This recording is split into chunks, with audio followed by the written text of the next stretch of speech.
I'll walk into the picture. There you go.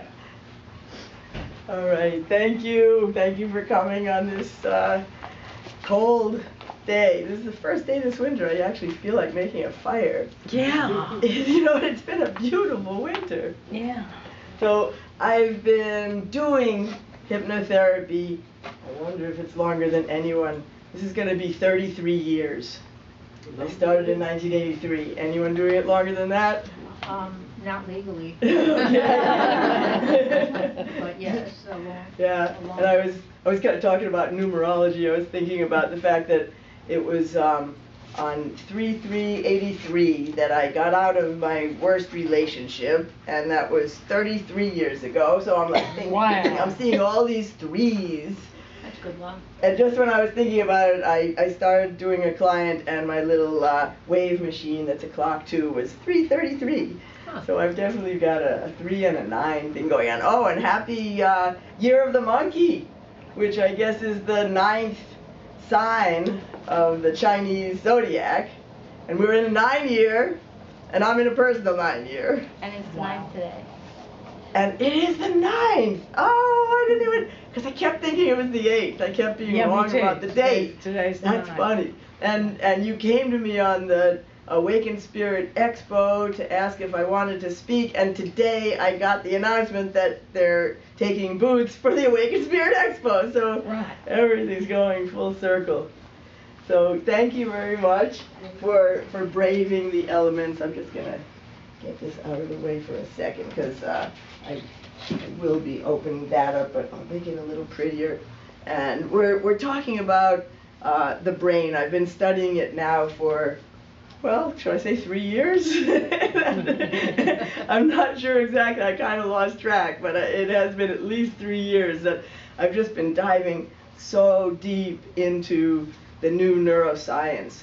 And it's really exciting for me because the work that I've been doing with alchemical hypnotherapy, I like to show this page from our first workbook. That wasn't even in 1983 because there was no workbook then, but it has the brain on page 1. Introduction to Hypnosis. We have been talking about the brain as a map to the unconscious. This, well, I started taking it in 83. There was no workbook then. And there was no belief back then in brain plasticity.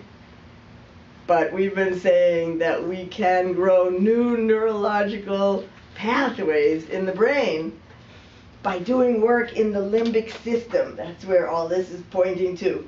Because of course the cerebral cortex is where they do therapy. Talk therapy. They talk and talk and talk and talk and talk and talk and talk, and it goes around for years and years, and around and around. No, you know where it lands, nobody knows, because you know it doesn't go into the place where we can create change, because we need to go deeper into the brain to do that. So let me look at some of my notes.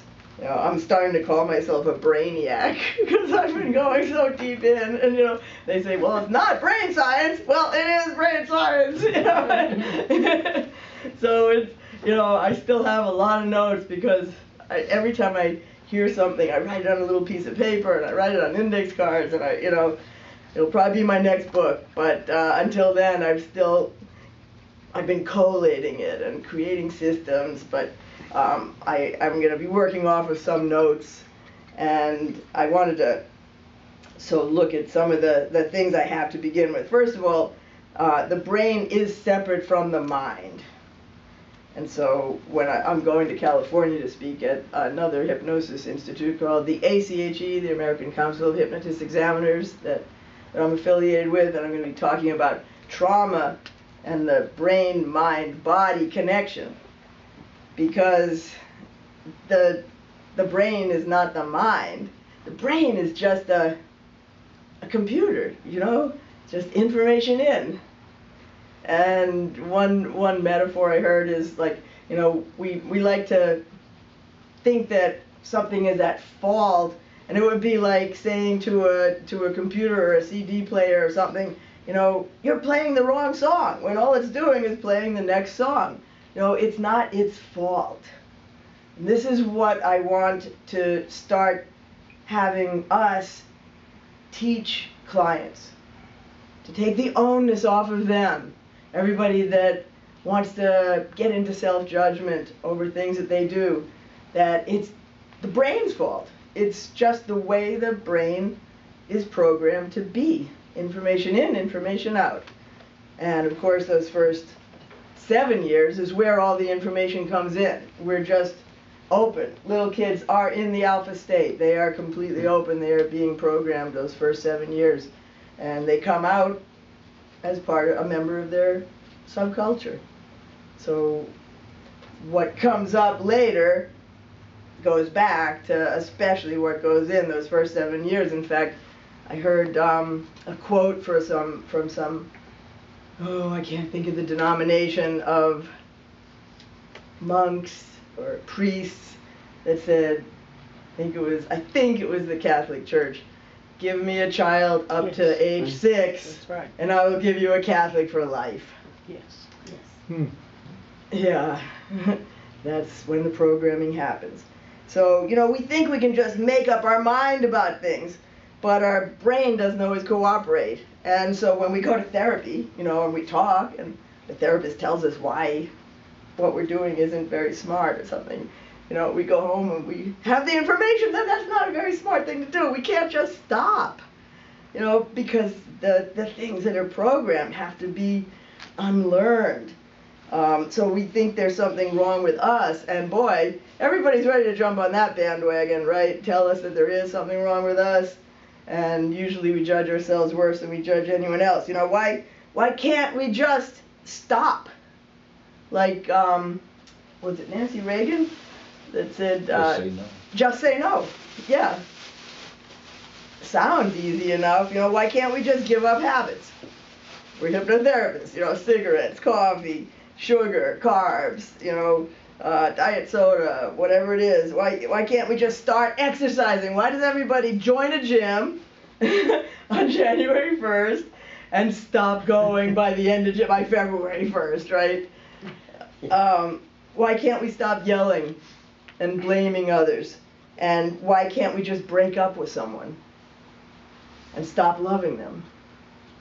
You know, so that's where we're gonna go into a little bit today. As if we have like an angel and a devil on our shoulders, telling us what to do, and the devil seems to win. You know, no matter what we want to do, it doesn't work just because we've made our mind up. But there are some things that are easy to do, like we say, riding a bicycle, right? But you remember the first time that you learned to ride a bicycle, you know, and you had the training wheels on, and it wasn't so easy. Or like brushing your teeth, you know, things like that. You wake up, you brush your teeth, maybe after meals you brush your teeth, before going to bed you brush your teeth, because those have become habits. But a little over 2 years ago, I broke my right wrist.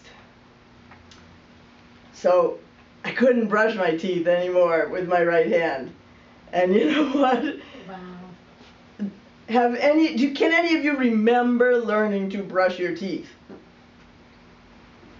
I figured that the only people that would say maybe they could kind of go back to it is maybe parents, because they may have had the memory when they taught their child how to brush theirs.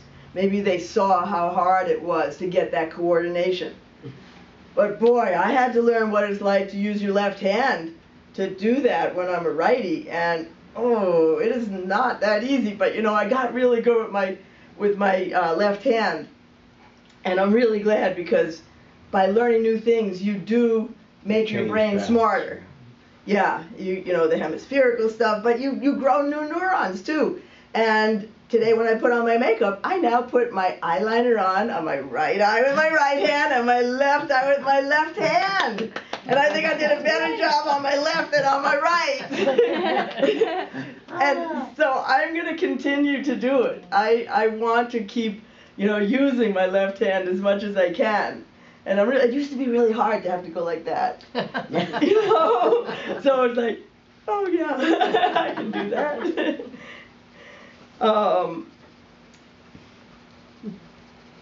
So of course we know that, we've established these things now as habits. And once they get established as habits, they're easy. And you probably notice that you can even drive your car like a habit where you pass your exit and you wonder who was driving. It's a different part of the brain that can even keep driving. And you realize how unconscious a lot of people are when they're doing different things. But we learn by repetition, and once we've learned it, it goes into a different part of the brain, a different part of the memory structure of the brain. And of course, you've probably told your clients when breaking a habit that it's good to replace it with a new habit, which is true, because it's easier to just, than just stopping, to put something else into the place of it, like instead of smoking, maybe drink a glass of water every time that you want a cigarette, something like that, and replace the habit with a new habit. So we can make those connections in the brain that used to go to one place go to another place automatically. That is an easier way to deal with it. But how about the habit of being in love? The habit of being in a relationship with someone. I've grown accustomed to her face. I've grown accustomed to her smile, the way she does things. And, reframes, one way that I remember learning reframes is that maybe you have a husband or wife that snores a lot, and it's like you just, you put cotton in your ear and you want to stop the snoring. You don't want to get woken up anymore until maybe he gets sick. He's in the hospital. He's gone. The house is so quiet. She wants the snoring now. And all of a sudden you're like, where's the snoring? It's comforting to know that he's there and he's snoring, So we know that we do get accustomed, we get used to being with people. Sometimes they're not the right people for us. And that's the thing, is why can't we let go of the wrong people? So I want to be talking today about some of the places in the brain where these habits get formed. And I have in my notes about how doctors tell us that certain things are true, and we, like I said already, about the neuroplasticity. I have an encyclopedia from the 1990s that says neurons just die. You cannot replace them. That was the scientific knowledge. And also, do you know how Abraham Lincoln really died? He wouldn't have died from the gunshot. But the doctor, and there was one, famous doctor who decided that he had to be the one to save him, and he wouldn't listen to anybody else. And he's sticking his hands into Lincoln, into the hole in his gut, in his body. And they didn't know there were germs. That's what killed him. Infection? Infection. Wow. They didn't know the germ theory didn't exist yet. They didn't, because you can't see germs. So we can't always just believe doctors. And they do the best they can. And I'm going to be talking today about the female Viagra. It is not a Viagra, and it's not very good. And it gets me more and more irate as I think about it. So I'm going to have some facts about that I want you to know. That hormones have an effect on us. And it is a hormone that they're giving women. It's not a hormone they're giving men. And the side effects that go with it are so absurd. It's really ridiculous. But I also had a client. I wanted to tell you a story about a client that I had do you remember when Rising Spirit Massage School was called New Life School of Massage? Anybody around in the 90s? I was the body-mind instructor for that. And so I would usually do a demo session on one of the students. So there was one student who was absent during one class, and then she came back and all the students were all worried about her because she had gone to the doctor and she had a bad heart. And they were really, she's a young woman. I don't remember if she was in her 20s or 30s, young woman, and had a bad heart. And when she came back, they said, this is what the doctor said, but it's not emotional. How could they say that? How could they put a blanket statement, it's not emotional? It's definitely physical. You have something physically wrong with your heart. Well, we go in the session to see, let's go back to when, and I don't remember if I did it by saying, let's go hear what your heart wants to say, or let's go back to a time when your heart broke, something like that. But it went back to when her father found her journal and read it. And not only, it added insult to injury, not only did he read her journal without permission, that had a story of his brother, her uncle, sexually abusing her, then he didn't believe her either. So it broke her heart. And she was able to go through the emotions of that. Well, my class, my mind-body class, was over at that point. I didn't see her again until graduation. When I saw her, she looked like a completely different person. She looked so young, she was well. She didn't need any kind of heart surgery or whatever they thought they were going to do. The doctors were wrong. It was emotional. She was heartbroken. And by doing that work, that healed her heart. I have another crazy story about heartache. This is the crazy story and one of the most profound healings that I've ever participated in with one of my clients. It was when I was in New Zealand in the 90s. It was my very first trip to New Zealand in 1990. And I was on my way to fly home, I think that day. And the place, the Osmosis Center in Auckland, said, we have this one woman who has seen every therapist that we have, including osteopaths, you know, and all sorts of doctors that they have there, and she's begging you, will you see her son? He was covered with psoriasis. Every square inch of his body, it looked like an alligator skin, maybe? I mean, it was, you know, you wouldn't want to get near him, you wouldn't want to touch him. Well, this is a crazy story. In alchemy, we believe in a concept, we work a lot with guides, and we believe in the inner mate. Well, what he went back to was when he was a little boy, 4 or 5 years old, in the middle of, you know, the bush in New Zealand.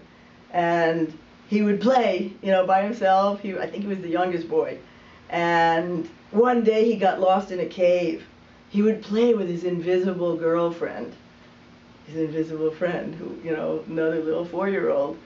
And when they, it was him and an invisible friend, got lost in the cave, she never came out again to play with him.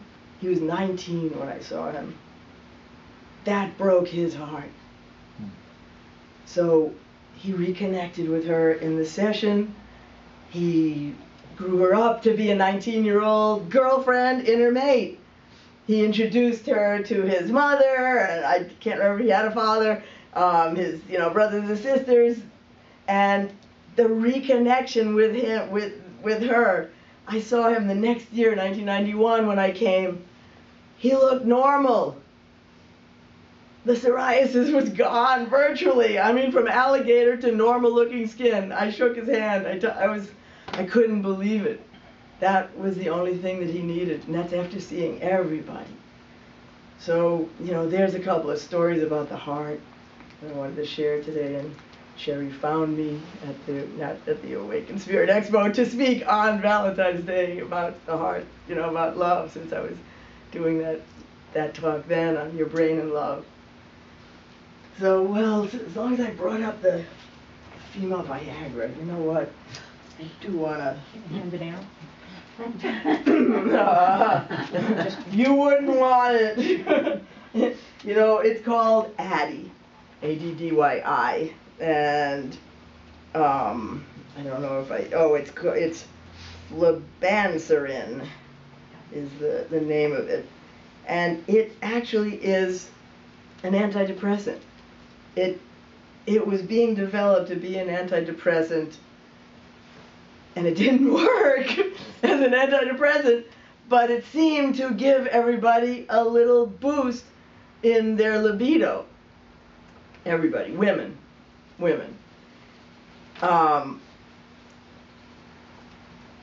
The boost is that instead of having, I think, 2 to 3 satisfying sexual encounters a month, they might have 4.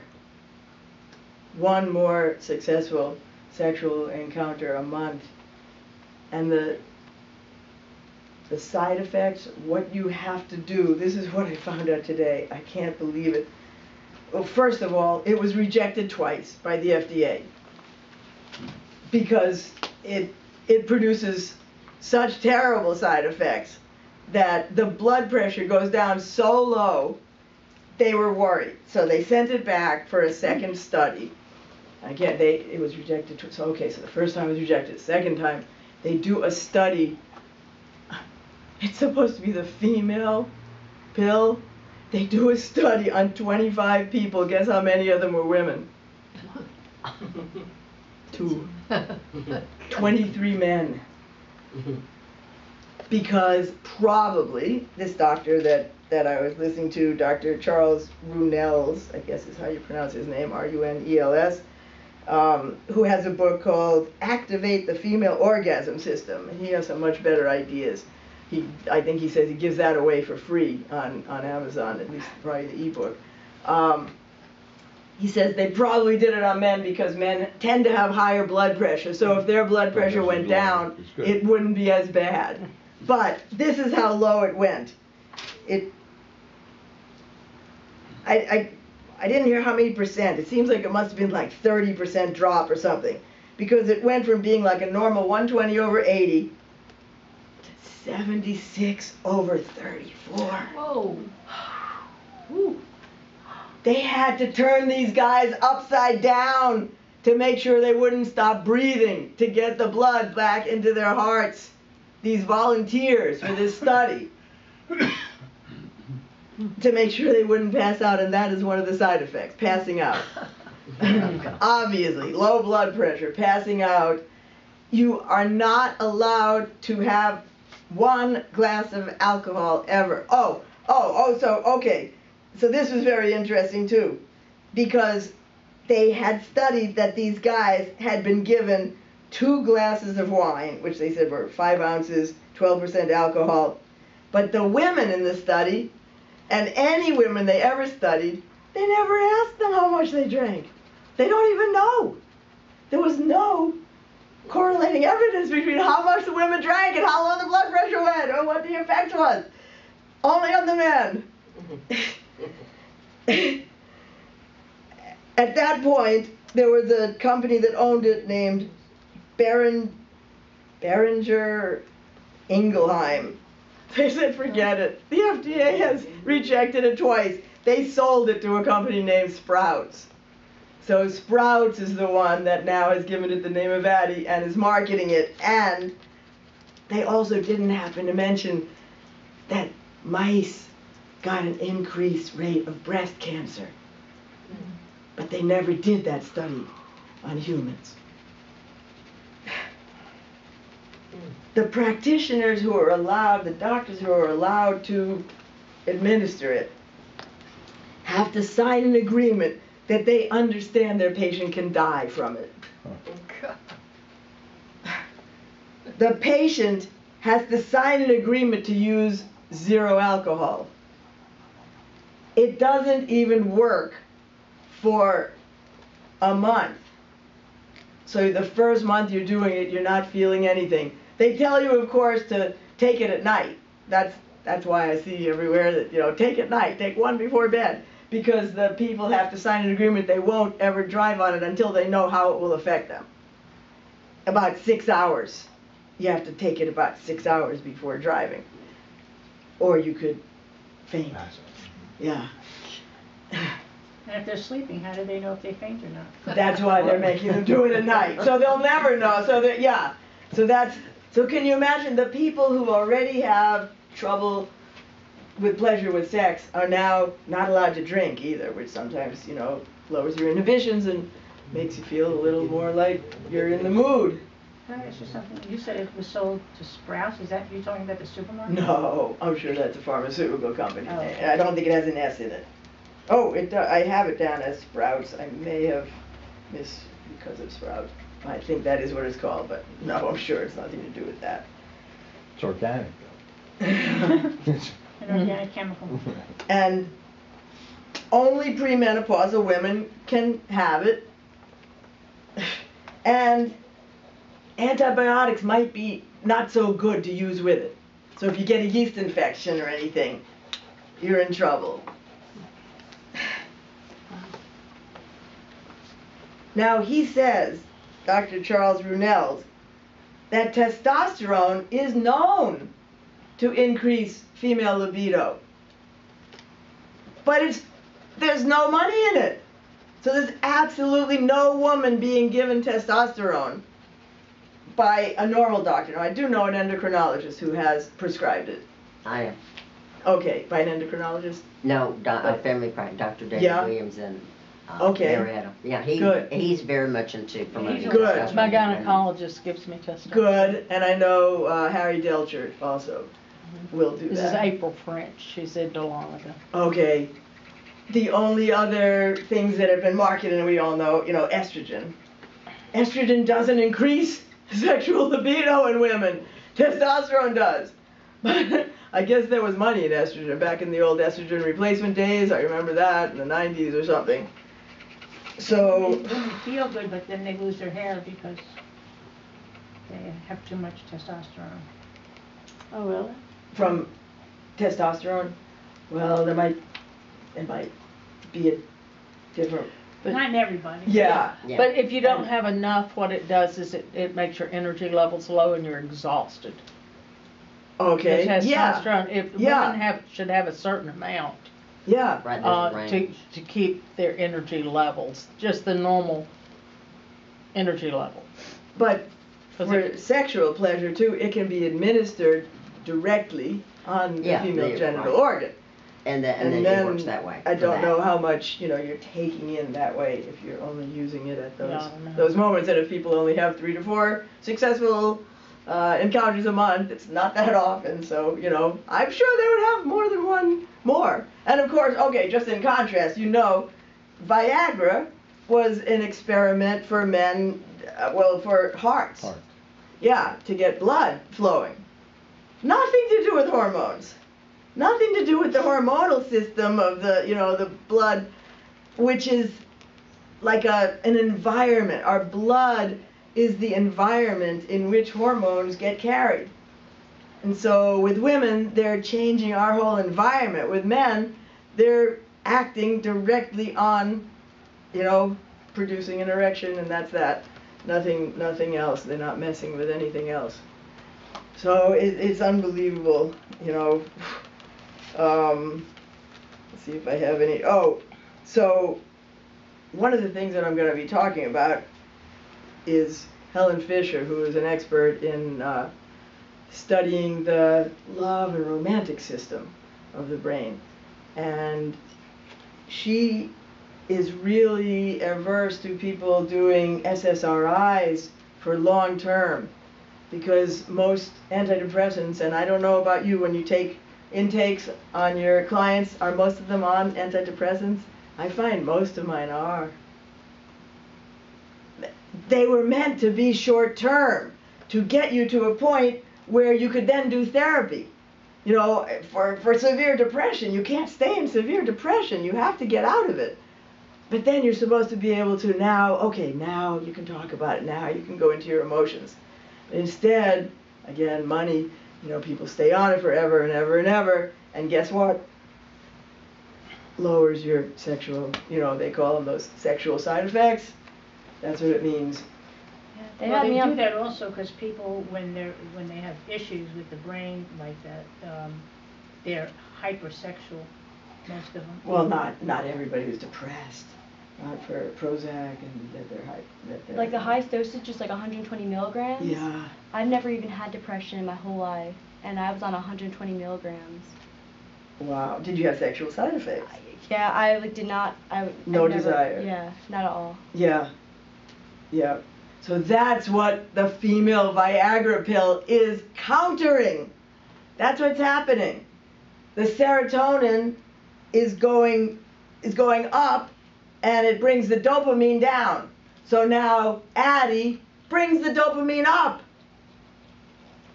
to help with the SSRIs that people are on. It's a cocktail they're doing.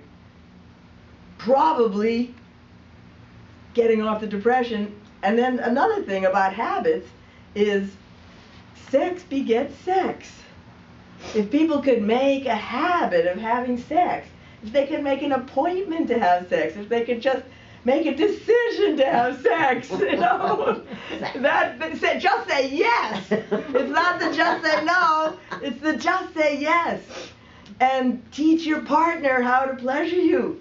And, that would actually increase sexual desire. The more, like any habit, that you do. The more you walk, the more you want to walk. The more you exercise, the more you want to exercise. So actually having sex increases your sexual desire. So, that's what they're doing with women. Okay. I think that would be a great campaign. Just say yes. Just say yes. I like it. So what I'm going to do now is pass out an overview of the three brain systems that we're going to be talking about. Can you pass the rest out? Good.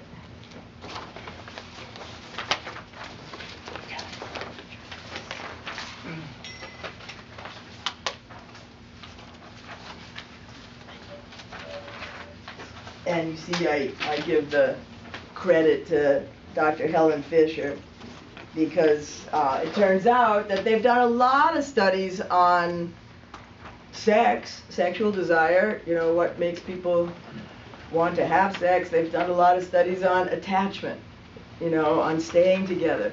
But they haven't done many studies on falling in love. So what she has, what we're going to illustrate here are the three brain systems and why we're wired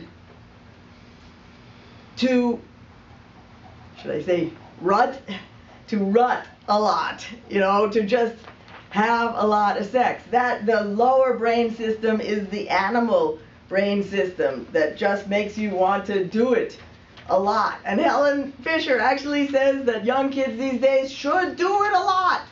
They should look for their mate, that it's good for them to have a lot of sex. Interesting, because they are hooking up.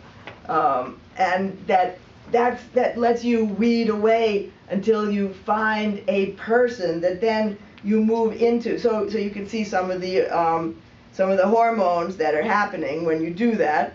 It drives up the dopamine. That's going to make you happier. And the orgasm is going to give you a flood of oxytocin, which is the attachment hormone, and vasopressin also. So eventually one of these people you're going to click with, and you're not going to want to move from partner to partner, and you're going to go to your next brain system. And this is the brain system that we're going to be talking about, with the romantic attraction and the addiction to love. Because when you get there, that's when the birds start singing more sweetly. The flowers smell better. Everything is brighter, and you're walking on air. Everything all of a sudden, when you're in love, everything's good. And in fact, Bruce Lipton has written a book now. He's one of the main brain researchers, neuroscientists of our day, called The Honeymoon Effect, which he calls heaven on earth. Yeah, we have that. You I have it. recommend it to all my clients. Do who are you? having relationship problems. Good. For what problems? Relationship Problems, yeah. But the thing is, who we really want to be in relationship with first is us.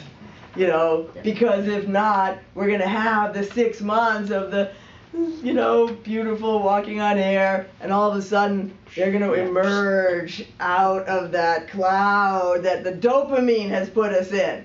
Because this is where reward systems are going, and, you know, so it says, it's evolved, you know, so this is in our evolution to enable us to focus the mating energy on just one person at a time. So someone takes on that special meaning, and you focus on what you adore about them and what they adore, and you'll do it all of a sudden. You know, maybe you never fished or ice fished a day in your life, and all of a sudden you're sitting there on the ice with a pole, you know, because that's what he likes to do. So you have intense energy, elation, mood swings, and then the emotional dependence is also starting, and the separation anxiety.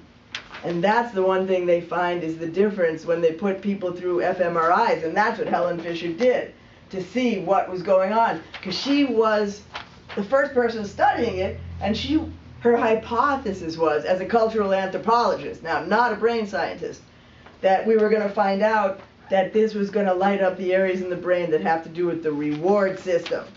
The same thing that cha-ching, cha-ching, you know, when a text comes in, when, you know, when you're gambling and you win, when, you know, when you're at a sport event and they hit a home run, or when, you know, when you use a drug, it's the same. This is the system that the drug will light up and make you need more and more of. It's also the same system of pornography.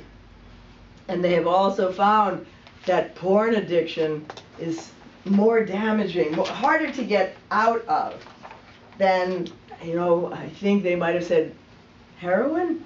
They might have compared it to heroin, because they say that the thing is, I can't remember exactly which it was, but when you stop a drug, you stop the chemical from coming into your system. When you watch porn, you can't stop your brain from seeing the images. They're there forever. And that desire to go back to it and use that for the thrill is so hardwired. That's a real tough one. And, you know, talk about love and what might stop it. I mean, that's a hard one. Does anyone remember the Playboy channel?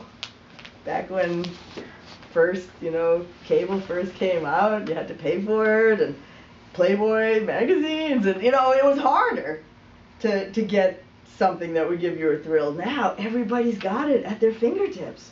They can have it anytime they want. And texting, Facebook. I mean, accidents. I think you're 30% greater chance you're going to have an accident. I have notes about that too, if I can find them. If you're texting, and people can't stop texting.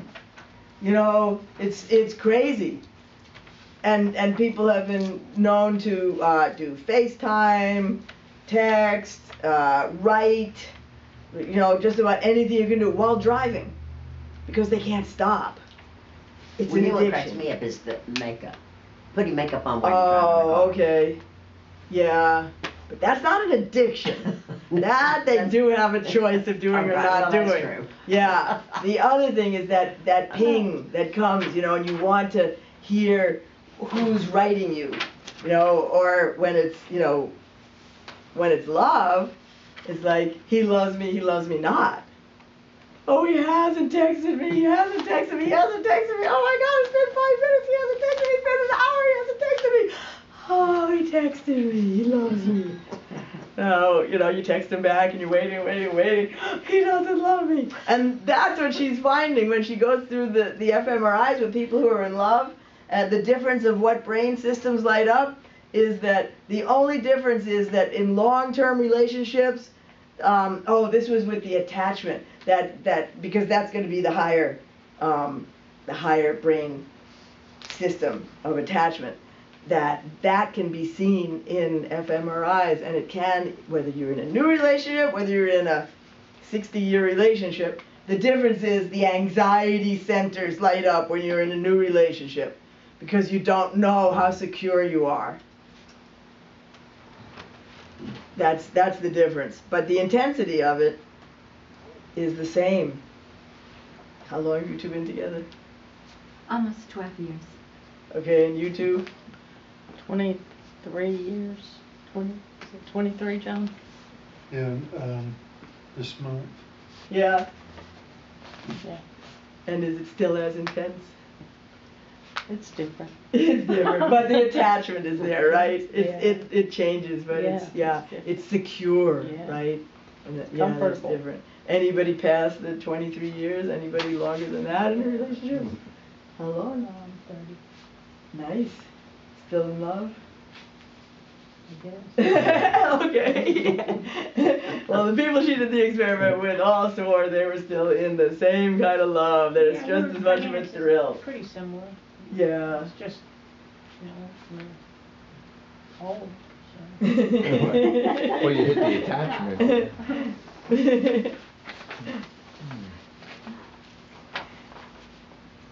And oh, of course, obsessive thinking. You know, you can't get them out of your brain. It's there. And so it is that reward system.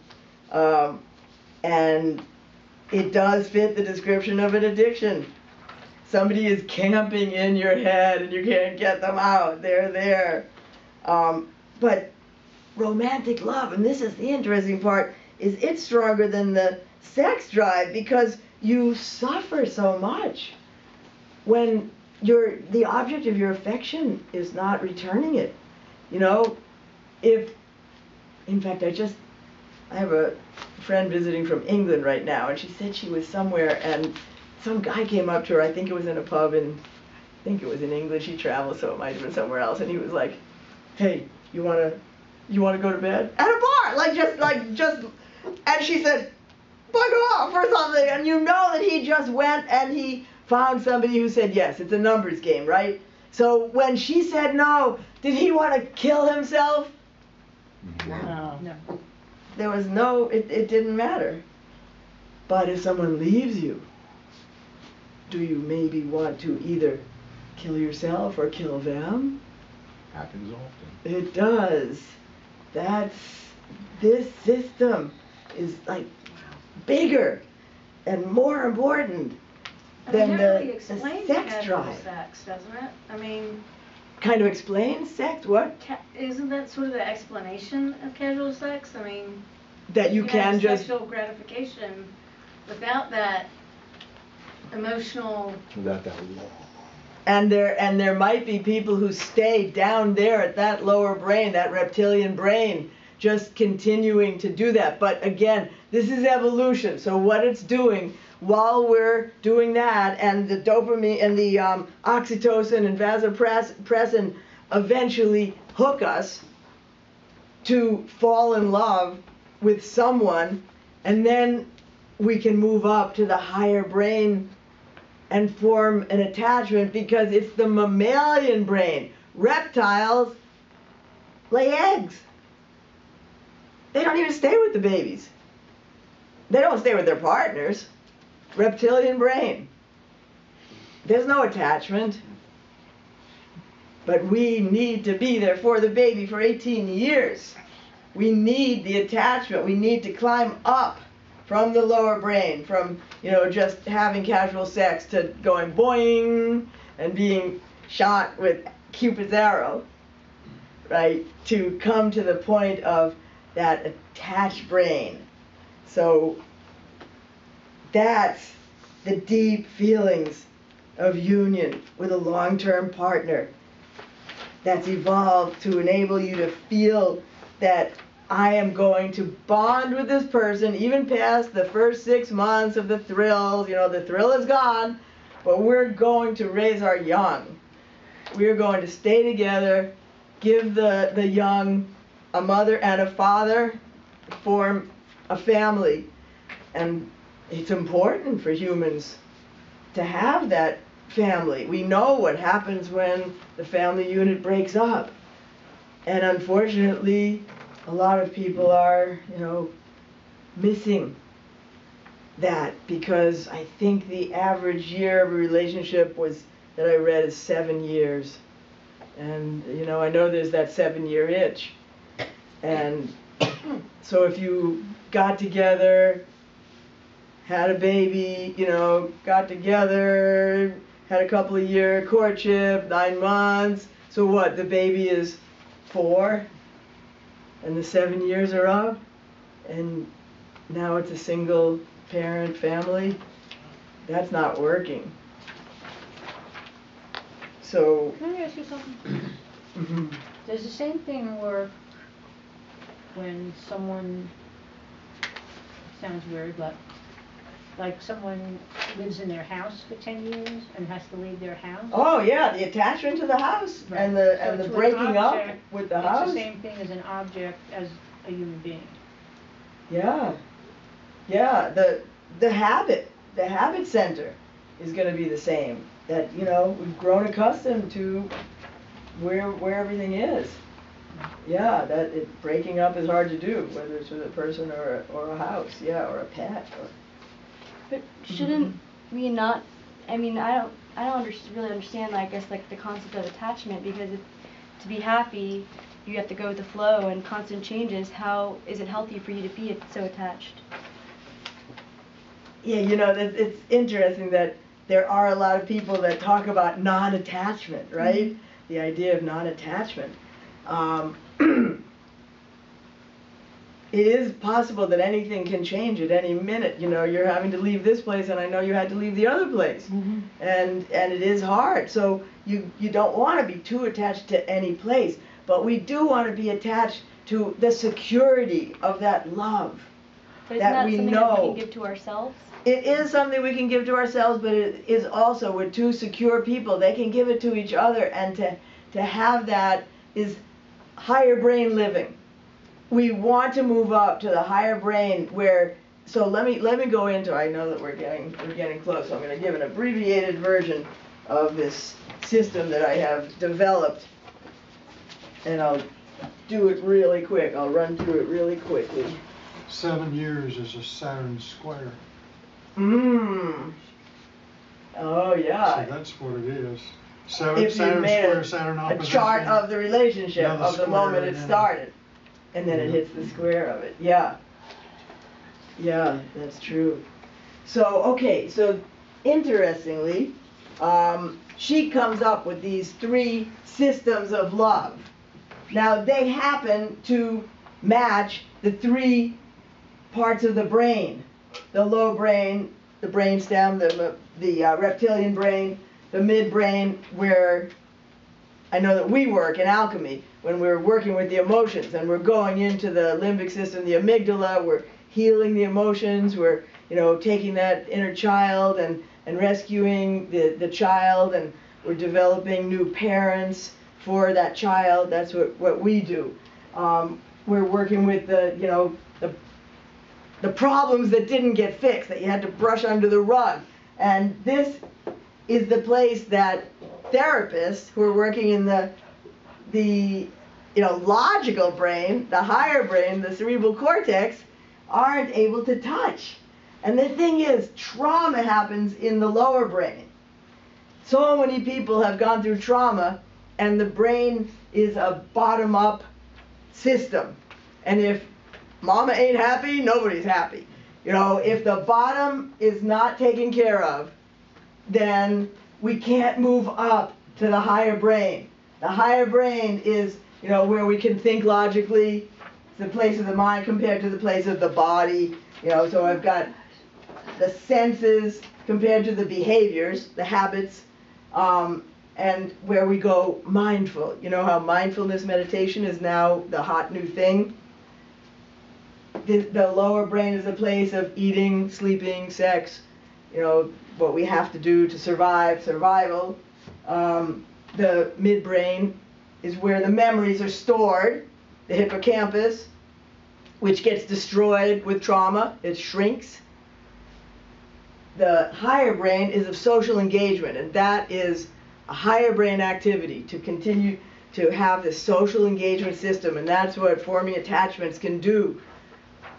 So the survival brain is down here. We're only thinking about survival. Here we're able to talk about things and communicate. Here we have that healthy attachment when we're up in the higher brain, where maybe you don't need words. You can just sit and hold hands and be in each other's space. This is the place of the autonomic nervous system, where the digestion happens, and I have a whole other talk that I'm going to be doing in California about the polyvagal theory of Stephen Porges and what goes on with the vagus nerve, that there's a triune autonomic nervous system. That's the most exciting thing, I think, the most important discovery that's happened in years. And it follows this also, the same theory. So it's the place of emotional regulation. When we go to the midbrain and we start working with people in hypnosis, they can emotionally regulate. So they can now make those healthy decisions. They can say no, because they don't have emotions saying, no, no way, I'm not safe. So this is the reptilian brain. This is tribal. The midbrain is where we find our tribe. And this is mammalian, where we really know that we are humans. Well, animals, puppies, kittens, how they like to be in puppy piles, The lower brain is the place of the instincts, the midbrain, the emotions, and the higher, the logic. And you could say the body is the lower, the heart is the mid, and the mind. So what happens when his heart is broken? He breaks out in eczema on his body. We go in and we heal it, his body heals. And the higher mind, the higher brain is where you can think clearly. So then if you look at it in terms of these three sex love systems, I love this, that if you think of it in the sexual, the lower brain, you're panting, you're hot. You're hot, I have here. Well, let's look at the bottom and the top. So you're panting and you're hot.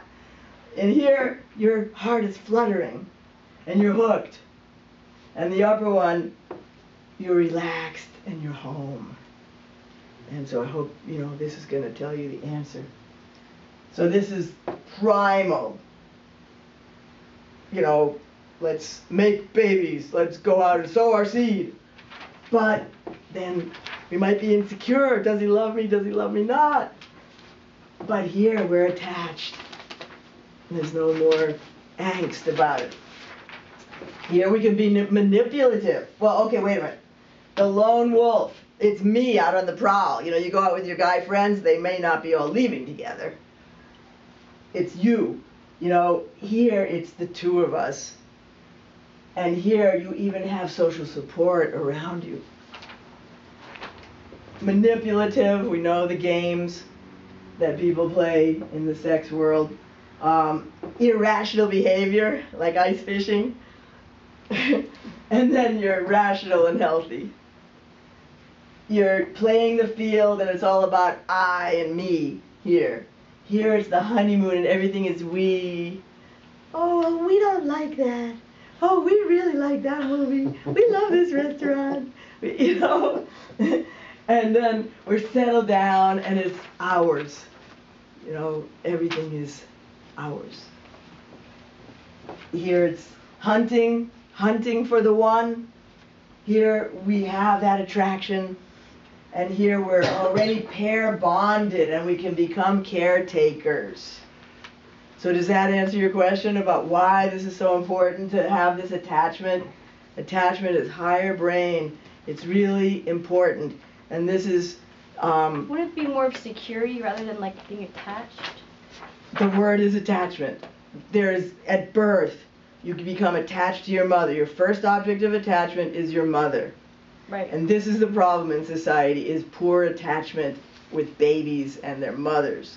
There's insecure attachment, and that creates the problem because people are living from down here. They can't move up. It's a bottom up. The brain is bottom up. And if you aren't secure here, you can't get up here. Well, if they don't have the attachments, Right. if they have that in the negative, then they don't have that in the positive. No, no. They revert back down to the primitive systems. Right. It goes back Primal. down to the most primal Survival. instincts. Yep. And so what I did at the beginning is I formed an attachment with everybody by giving you all the Valentines. And now I want you all to form attachments with each other by giving each other some chocolate. Okay? So I want you all to ask whether they want the kisses with almonds or the dark chocolate. You ask the person next to you so that you and look in their eyes and feel what it's like to give to someone, to do something nice. You do it to me. Okay. What is your name? Ginger. Ginger. Yeah. Would you like the dark chocolate or would you like the milk chocolate with almonds? I would like the dark chocolate. Okay, I would love to give you a piece. Please Thank you. enjoy. And there's a message inside too. You know, these doves don't just crinkle up the Don't be paper because attached. you get a nice little message. Don't be attached. Julie. Hi, Julie. Would you Because like dark you want to chocolate? get into higher brain activities like smiling, looking in people's eyes, hugging, Yeah, just you know, touching. And we can do that for our clients too. enjoy. We have the capacity to bring them up to a higher don't know your level of name. That'll be functioning Lawrence. by modeling it for them. Dark chocolate? And or that's the where chocolate therapy milk can work. That is the Okay. reason that therapy hasn't Alright. just completely crumbled. Because that's what happens with people, is they at least are forming these There you go, attachments. enjoy Ooh, it. thank It's called you. transference, you Your know, turn now. with Yeah. their clients. But at least they have a chance to form an attachment, first in therapy with traditional therapists, and then in real life. And as hypnotherapists, we can go so much faster. I say, we are the therapists of the future, and I think I have a little line that I wanted to share with you about, let's see if I can find it, the future of therapy. Good. Oh, so Dan Siegel says that we've gotten so good at understanding more and more and more about the brain, but the new frontier is to truly learn to connect and be present with ourselves and others. So thank you very much. Thank you. Thank you. Great presentation. Thank you. And this is my invention right here. I'm creating it. I'm gonna put it into a book. I'm gonna add hormones to it and the polyvagal triune autonomic nervous system triune. I'm gluten-free, but I can eat it. I And can look at the wrapper. I do teach, of course, of alchemical hypnotherapy. If anyone who's already a certified hypnotherapist wants to take any advanced courses, you know, you can. I have some coming up. And I am the author of Talking to Myself, Learning to Love, The Voices in Your Head. Did you bring some of those I with you did. You tonight? won't believe again. I'm so in the flow. They came today, Wow. about 2 hours ago. That's So I great. did, So if yes. anybody wants one of Debbie's books, you can pay for it at the cash register so she doesn't have to make change and all that, and then we'll take care of it with you. Thank okay? you. Thank All you. right. Well, thank you very much for being here. Thank you, John. Thank you so much, Turn off. Debbie. That's Next- great. Thanks. I hope you all learned something you didn't know before. And Next remember to month. smile. Next month, we're gonna have